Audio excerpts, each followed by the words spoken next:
পশ্চিমবঙ্গের একটি বিরল জায়গা পালশিট।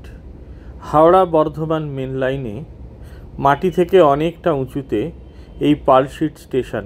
শক্তিগড় প্রবেশের আগে এই পালশিট একমাত্র জায়গা যেখানে ট্রেন চলে ফ্লাইওভারের ওপর দিয়ে। এর নিচেও রেল লাইন আর ওপরেও রেল লাইন।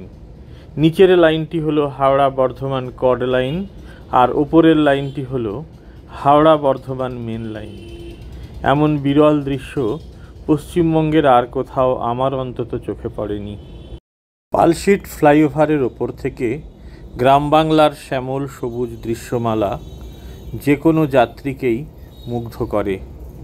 মনে পড়ে পালশিট ফ্লাইওভার তৈরির আগে এই জায়গাটায় ছিল একটি ডায়মন্ড ক্রসিং, যেটি রেল সবসময় একটি বিরল ধরনের ডায়মন্ড ক্রসিং বলে আসতো। ছোটোবেলায় এই জায়গাটায় জালের মতো রেল লাইনের ব্যাপক বিস্তৃতি দেখতাম আর অবাক হয়ে চেয়ে থাকতাম।